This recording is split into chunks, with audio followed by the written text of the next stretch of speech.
And it's my understanding, not just from my faith, but just as a human being, that if you tolerate too much of one thing that is negative in your life, it will overtake you. So I say we not stand for fake news in our personal lives. We just don't tolerate it.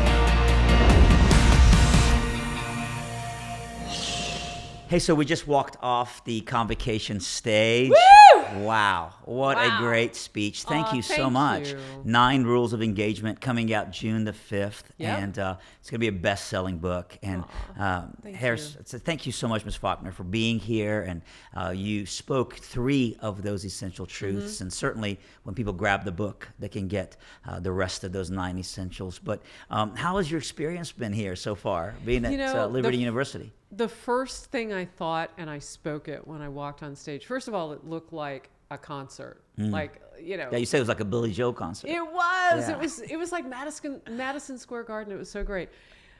I felt like I belonged in that moment with those people. And the room got really small. And Right. those 12,000 people became part of my, not just my journey and my career and with the book and whatnot, but in my personal journey. And it was just, for me, it was an important step to be able to talk about things like social media in the context of faith. Right. Because, David, I don't separate out who I am from the job I do. I am a journalist, but we all come with a point of view. And Right. so our responsibility and where people should hold us accountable is for reporting the facts. And the facts with context, which is the truth. Right. That's what we're called to do as journalists. That's our job. With that, I bring the perspective as a faith-filled woman. Right. And as a faithful woman. And so it enhances my ability to really go after the truth, because I know that there's divinity in my steps, that this is what I've been purposed with doing. And so I take it very seriously. So I'd love to hear from you. I mean, as a journalist, as someone who, is on Fox News, and is a known. We are hungry for the truth. Right. Known for just for your investigative, fervency. Like, we want to get to the bottom of the truth of a story. What is fake news, and how can we remedy that, where we begin to trust people who speak, news to us? Such a great question. And then how does your personal life affect you being a public person who proclaims something to be factual? That's so interesting. All right. So the 3 categories, as I see it, of fake news are, there's the fake news in your life that you allow people who are close to you, or maybe not allow it, but don't hold those accountable, who aren't truthful with you about things that matter. And I'm not saying, does this dress make me look fat? I'm not talking about that. Right. But I mean just the truthfulness that we need in our relationships to make them whole. That's one place where fake news lives, and where we want people to be honest with us, but it's got to be true, necessary, and kind. Right. Yeah, right? Okay. Then there's the fake news of, well, either we're too tired to, we're just determined not to, or we're not gonna. Go out and get all the information that we can, and whatever else there is, we can color in. It's not worth 40 reporters magnifying And glasses. I like the general term, the generous term of fake news. I call it a lie. But apparently that's not popular. So we'll just call it, fake news. And then there's a third category. And that is when people go forth with a story that others don't like. And we have to be sensitive to the fact that these things can sometimes intersect, but they all live separately. And it's my understanding, not just from my faith, but just as a human being, that if you tolerate too much of one thing that is negative in your life, it will overtake you. Right. So I say we not stand for fake news in our personal lives. We just don't tolerate it. And then you've got that category where it seems like people just don't do their jobs to go out and get all of the facts and the truth. And here's how you can deal with it, because this is your question.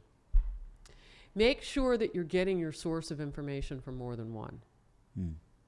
When we all and I love the fact that, I'm addicted to some things too. I have my favorite people. but I do read multiple sources, and I do try to look for an intersection of what I call factsiness, the things that people want me to know, and the truth, the things that I need to know. And you know what I find? Once you figure out a few good sources, you don't have a problem. Right. Go for the ones that don't have to clarify.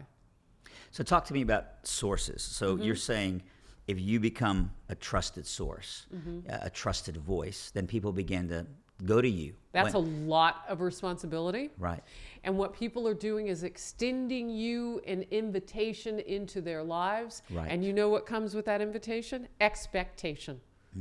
I'm expected to be great at what I do. Not just great on TV, not just great as a being writer, great, right? But as a journalist who's writing for an op-ed on a paper, but also just great in your personal life. The way you stand in line at Starbucks and you don't blow your witness by just yelling at someone who got your coffee order wrong, Right. And then you show up, put makeup on, and smile. Like that's a whole nother fake news. Now right? now you're getting into another one, and I think there are probably multiple categories of that. But in terms of having good sources in your life, for news, I was really offended to find that some social media outlets used algorithms to keep certain voices out of their news, conservative voices or liberal voices. There shouldn't be any sort of filtering.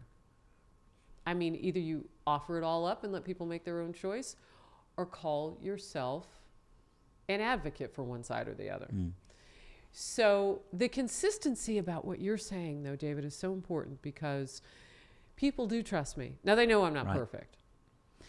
And when I make a mistake on the air, just like I do in life, I apologize immediately and I make it right. Where people get into trouble is where they try to make it on you. Well, I wasn't wrong. You must have misunderstood me. Right. The American public is smart. Sure. Yeah. So just tell them how it is. And if you messed up, tell them you messed up and get moving. But in your personal life, every time I leave my house, it's an extension of the Fox News audience. But I serve a greater good by the job that I do because I'm a part of the society that is protected by not just a belief system, but by our Constitution in a way that other people aren't. So it's not just what you say on your television show. It's the way you are to the people who come to cut your lawn. It's the way that you have to be consistent. Right. It's the way that you are on your Twitter feed as well. Oh, now you're preaching. And so what does that look like? And we've seen it even with ESPN where they're saying, wow, here's a person who we have as a trusted source. And then their Twitter. Yeah, but then you find out that what you saw before wasn't real. Right. So their tweets all of a sudden. They show you that they are fake news. Right. Show that they have strong opinions that really skew some of their questions. And so what's the tension there? So the tension there is because people feel like they always have to be right. I don't have to be right all the time. Right. I want to help you get to a right place by the information I give you. But it's not about me being right all the time. When you see people, and you heard me tell the audience today, don't bark back at people who have fewer followers than you. Don't take the bait. Don't take that bait because they're going to blow themselves up trying to take you down. And now you're helping them. Well, Harris, you have a great reputation. I just want to say that to you. And we don't say that just because you're here. We invite you because of it. Can I say something real quickly? Yeah. Thank you for trusting me with your students at Liberty University. Absolutely. I really appreciate that trust. You're easy to trust because, again, your reputation precedes you. And we knew that you'd be a great example and model for our students. And again, we don't pretend you're perfect. We just know you're passionate and we have your love for the Lord, and it comes through.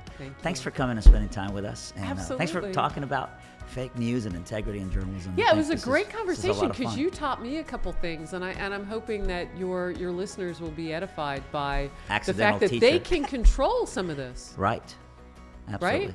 And you can tell news outlets by not watching them that you don't believe in them. Like the power of our remote. Yeah, absolutely. Tell me about these iconic eyelashes. Oh, honey, these aren't real. Oh my goodness! No. Like when I was doing research for they put these on top of my lashes, and then we put a little plump it up mascara on there, and no. These are fake news. They're fake news. Awesome. Thanks again. You're awesome. Thank you.